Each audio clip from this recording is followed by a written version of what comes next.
Wag mong antayin pa na humantong ka sa kalagayan na ito.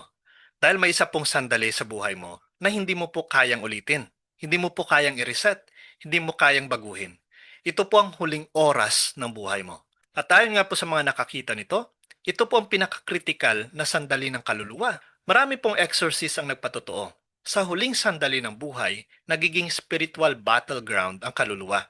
Hindi lang po katawan ang nanghihina, kundi ang kaluluwa ay sinusubok. Ano pong nangyayari dito? Sa oras po kasi ng papalapit ng kamatayan, maaari pong maranasan ang matinding takot, kalituhan, biglang despair, pagdududa sa Diyos. Bakit sa huling sandali ng buhay parang mas tumitindi ang spiritual battle? Hindi po kasi ito aksidente, hindi po ito imagination. Ayon po sa matagal ng obserbasyon ng mga exorcists at spiritual directors, ito po ang huling pagkakataon ng kaaway.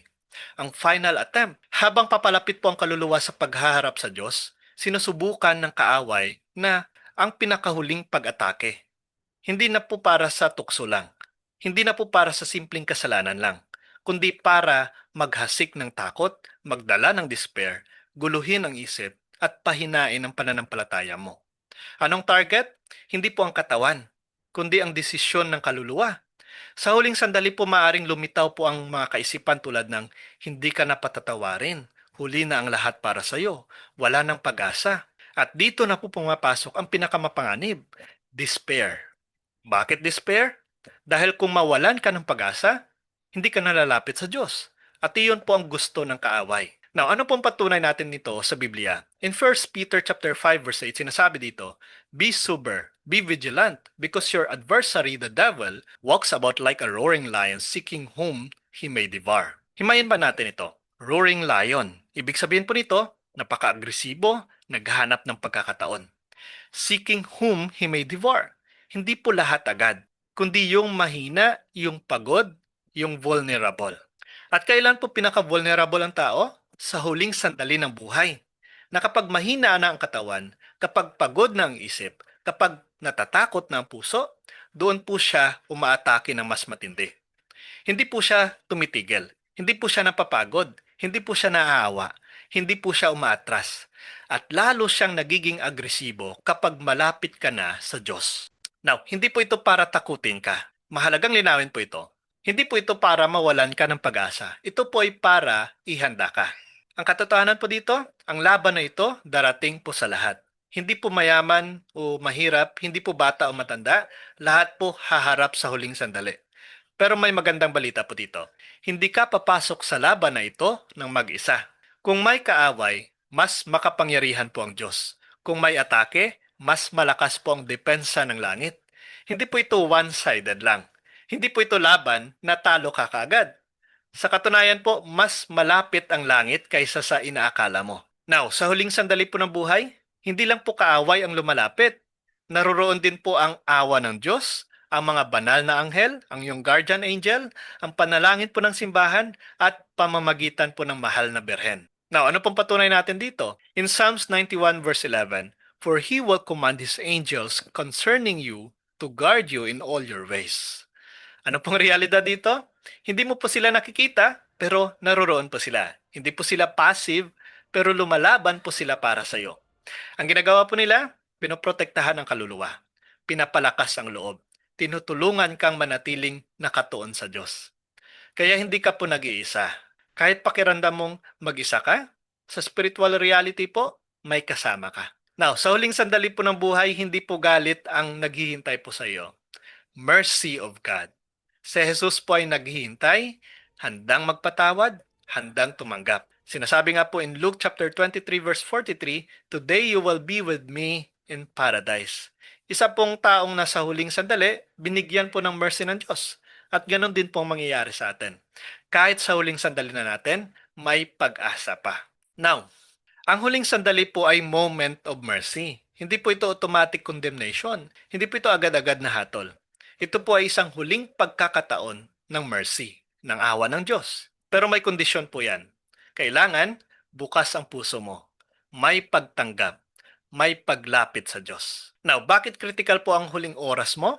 Dahil ayon nga po sa Hebrew chapter 9 verse 27, it is appointed for man to die once and after that comes judgment.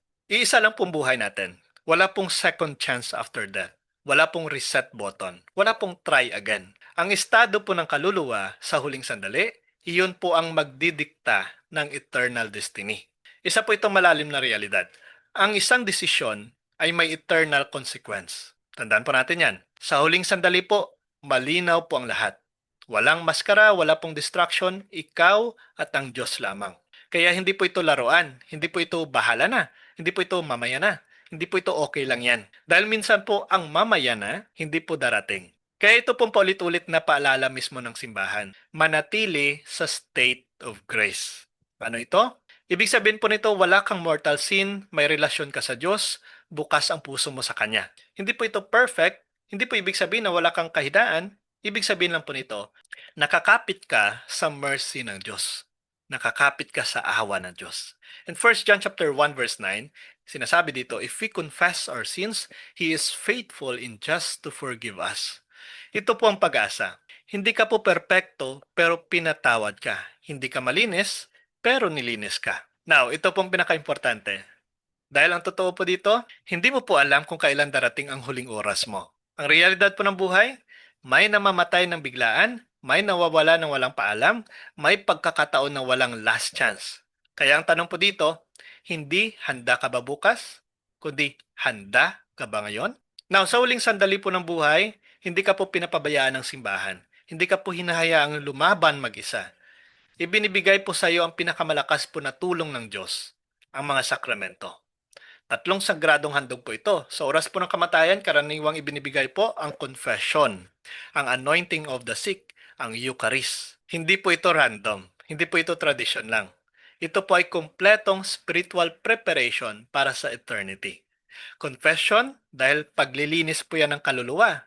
Sa kumpisal po, binubuksan mo ang puso mo sa Diyos, inilalabas mo ang kasalanan, tinatanggap mo ang kapatawaran.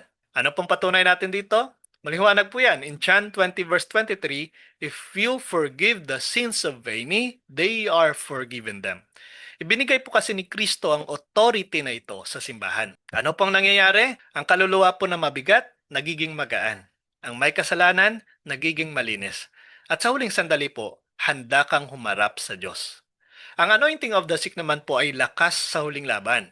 Ito po ang madalas na hindi naiintindihan ng iba. Hindi po ito last ritual. Ito po ay spiritual strengthening. In James chapter 5 verse 14 to 15, sinasabi po dito, is anyone among you sick?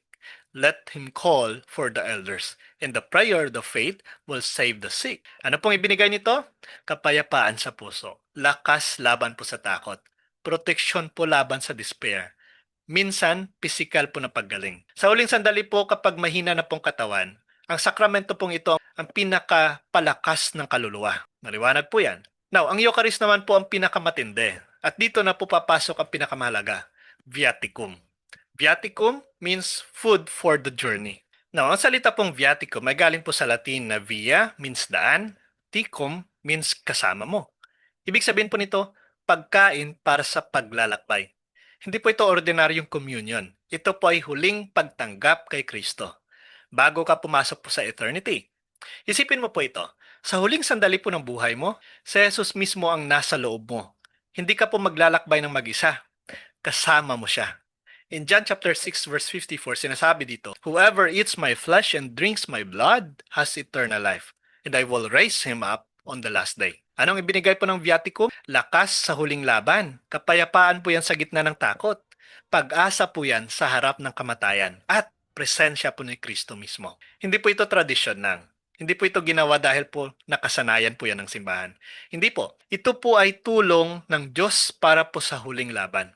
Isang malalim po na realidad nito, kung may laban sa huling sandali, hindi ka iiwanan ng Diyos ng walang sandata. Ang sakramento, ang iyong proteksyon at lakas. Na ito pong madalas po na nakakalimutan. Pero napakahalaga po ito. Kailangan ng panalangin ang mga namatay. In James chapter 5 verse 16 sinasabi dito, pray for one another. Hindi po ito optional lang. Hindi po ito kung may time ka lang. Ito po ay responsibilidad mismo ng pagmamahal. Bakit? Dahil sa huling sandali po, ang kaluluwa ay nasa gitna po ng laban. At ang panalangin po ay suporta. Ano pong nagagawa ng panalangin? Nagpapalakas po ng loob, nagdadala po ng kapayapaan, nagtataboy po ng takot, nag-aanyaya po ng presensya ng Diyos. Kaya sa spiritual reality, kahit hindi mo po nakikita ito, ang panalangin mo, may epekto po yan. Maliwanag po yan. Now, hindi po sila dapat mag-isa. Yes, mahalaga po ang pamilya. Yes, mahalaga po ang presensya. Pero higit pa doon, kailangan po nila ng spiritual presence. Dalawang uri po ng presence. Physical, nandyan ka. Spiritual, ipagdasal mo sila. At sa huling sandali po, mas mahalaga po ang pangalawa. Ito pong isang malalim na tanong. Ilang beses ka nang nakakita po ng may sakit, pero hindi mo ipinagdasal? Ilang beses ka nang nandiyan, pero tahimik ka lang? Ngayon po alam mo na ang dapat mong gawin. Ang panalangin mo, maaring maging dahilan ng kanilang kapayapaan. Kaya ngayon po, Hackers, ilagay mo ang sarili mo sa sitwasyon. Isipin mo ito, ikaw ang nasa huling sandali, mahina na ang katawan mo, papalapit ka na sa kamatayan. Ang tanong po natin dito, gusto mo bang mag-isa? O gusto mong may nagdadasal para sa iyo? Well, ang katotohanan po dito, lahat tayo, pipiliin po ang pangalawa. Kaya gawin mo ito ngayon. Ipagdasal mo ang mga may sakit, ipagdasal mo ang mga namamatay, ipagdasal mo ang pamilya mo. Ganon din po sa iba. Ipagdasal mo ang may sakit, ipagdasal mo ang namamatay. Kaya ang huling oras po ng buhay, hindi po biro. Ito po ay laban. Ito po ay desisyon. Ito po ay eternity. Huwag mo pong hintayin ang huling sandali bago ka lumapit sa Diyos. Dahil baka wala ka ng oras. Simula po ngayon, magsisi ka, magdasal, magbalik loob. Dahil sa huli po, ang handa, siya po ang may kapayapaan. Kung sangayon po kayo sa video na ito, please like and share at supportahan po natin ang ating YouTube channel. Ang link po ay nasa description. God bless po sa ating lahat. Sa ngalan ng Ama, ng Anak at ng Espiritu Santo. Amen.